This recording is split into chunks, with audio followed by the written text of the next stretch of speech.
안녕하세요. 오늘 우리는 성경의 한 구절 속에 숨어 있는 아주 흥미로운 언어적 수수께끼를 한번 풀어보려고 합니다. 고난 속에서 기뻐한다니 이게 무슨 말일까요? 이 역설적인 표현을 통해서 신앙적인 통찰뿐만 아니라 아주 중요한 영어 단어의 뉘앙스까지 싹 다 배워갈 수 있을 겁니다. 자, 그럼 바로 시작해 볼까요? 바로 이 구절입니다. 오늘 우리가 씨름할 문장이죠. 사도 바울이 이런 말을 해요. 나는 너희를 위해 고난받는 걸 기뻐한다. 그러면서 그리스도의 고난에 아직 부족한 것을 채운다고 말합니다. 이 한 문장 안에 오늘 우리가 파헤쳐볼 핵심 영어 단어들이 다 들어있습니다. 딱 보면 두 가지 질문이 바로 튀어나오죠. 첫째, 아니 어떻게 고난 속에서 기뻐할 수가 있죠? 그리고 더 이상한 건 완벽하다고 하는 그리스도의 사역에 대체 무엇이 부족하다고 말하는 걸까요? 이 질문들의 답은요, 단순한 신학적인 논쟁을 넘어서 아주 중요한 영어 단어의 미묘한 차이를 이해하는 데 달려 있습니다. 자, 그럼 첫 번째 질문부터 한번 들어가 볼까요? 기쁨과 고난, 이 완전 모순처럼 보이는 두 단어가 어떻게 한 문장 안에서 같이 쓰일 수 있었을까요? 설교에서도 이걸 딱 짚어주는데요. rejoicing과 suffering. 이건 뭐랄까? contradictory words. 그러니까 서로 말이 안 되는, 모순되는 단어처럼 보인다는 거죠. 많은 분들이 바로 이 지점에서 이게 무슨 소리지? 하고 헷갈려 합니다. 어떻게 고난 속에서 기뻐할 수 있냐는 거죠. 여기서 영어 단어 rejoice가 그냥 우리가 흔히 생각하는 happiness, 그러니까 그냥 기분 좋은 상태랑은 좀 달라요.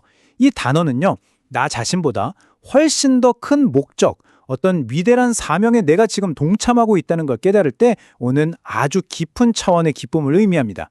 바로 사도 바울의 태도가 그걸 보여주는 거죠. 자, 이제 진짜 재밌는 부분으로 넘어갑니다. 이 구절에서 가장 논란이 많고 또 이해하기 어려운 단어, 바로 lacking의 진짜 의미를 한번 파헤쳐 보겠습니다.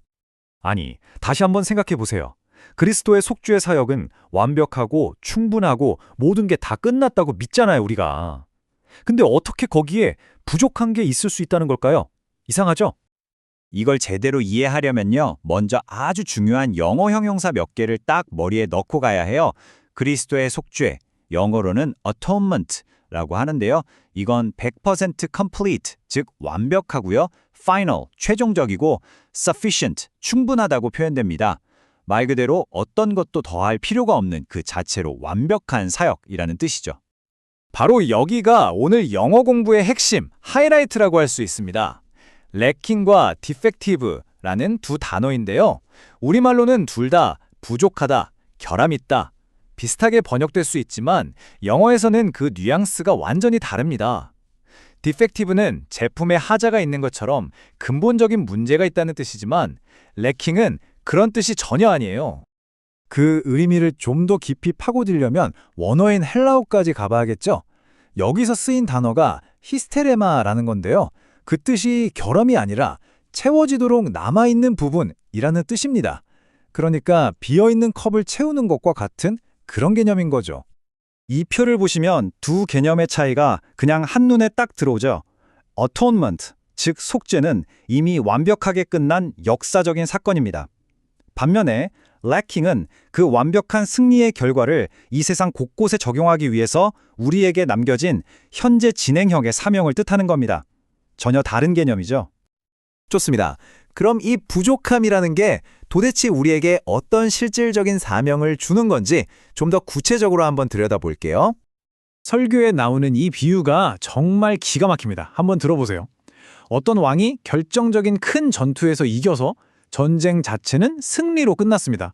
승리는 완벽해요. 하지만 그 승리의 소식이 아직 닿지 않은 적에게 점령당한 마을들을 해방시키기 위해 군대로 보내죠. 그 군대는 현장에서 여전히 작은 전투들, 영어로 skirmishes and battles를 치러야만 합니다. 이게 바로 교회가 감당해야 할 남은 고난의 진짜 의미라는 겁니다. 이 사명을 이해하는 데 꼭 필요한 뭐랄까, 일종의 어휘 세트가 있어요. 우리는 이 사명을 entrusted, 즉 위임받은 겁니다. 그리고 현장에서 skirmishes, 작은 전투를 치르는 soldiers of Christ, 그리스도의 군사들이죠. 그리고 각자에게는 감당해야 할 call of suffering, 즉 고난의 할당량이 있다는 겁니다. 자, 그럼 이 단어들이 그냥 이론이 아니라 실제 상황에서 어떻게 쓰이는지, 성경에 나오는 아주 강력한 이야기 두 개를 통해서 한번 살펴볼게요. 첫 번째 이야기는요. 다른 사람을 위해서라면 그 고난을 내가 기꺼이 채우겠다고 나선 바로 모세의 이야기입니다. 여기서 우리가 주목해야 할 영어 표현이 바로 blot me out입니다. 나를 지워버려 달라. 와, 이건 정말 자기 희생적인 사랑의 끝판왕 같은 표현이죠. 백성들의 죄 때문에 필요한 고난이 있다면 차라리 그 몫을 내가 대신 채우겠다고 자원한 겁니다. 자, 두 번째 이야기는요. 위엄 그리고 헌신이라는 키워드에 한번 집중해 보겠습니다. 이 문장에서 핵심이 되는 영어 표현은 바로 at the risk of their lives예요. 말 그대로 목숨을 걸고라는 뜻이죠.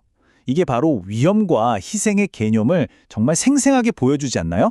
그들은 자기 목숨을 걸고 다윗이 느끼던 그 목마름이라는 결핍을 채워주러 간 거죠. 결국 이 두 이야기를 하나로 꿰뚫는 아주 중요한 성품이 바로 이 디보션이라는 단어에 담겨 있습니다. 이건 그냥 의무적으로 뭘 하는 걸 넘어서서요. 깊은 사랑과 충성심에서 저절로 우러나오는 헌신을 의미해요. 바로 이 디보션이 기꺼이 희생하게 만드는 힘인 거죠. 자, 그럼 지금까지 우리가 배운 이 단어들이 단순히 영어 단어 하나 더 아는 것에서 그치는 게 아니라 우리 삶을 어떻게 바꿀 수 있는지 한번 정리해보면서 마무리하겠습니다. 네, 바로 이겁니다. 이게 오늘의 핵심 메시지예요. lacking, entrusted, quarter of suffering. 이런 단어들을 제대로 이해하는 순간 우리가 겪는 고난은 더 이상 피해야 할 무의미한 짐이 아니게 됩니다. 기꺼이 감당해야 할 목적이 있는 사명이 되는 거죠. 오늘 내용 한번 간단하게 정리해볼까요? 여러분이 겪는 어려움은요, 그냥 힘든 일이 아니라 완수해야 할 미션, 사명이 될 수 있다는 겁니다. 여러분의 고통은 여러분 혼자만의 외로움 싸움이 아니라 훨씬 더 위대한 이야기의 일부라는 거고요. 그리고 여러분은 그 이야기 속에서 아주 중요한 목적을 entrusted, 즉 위임받은 소중한 존재라는 사실입니다. 마지막으로 여러분께 질문 하나를 던지면서 끝내고 싶어요.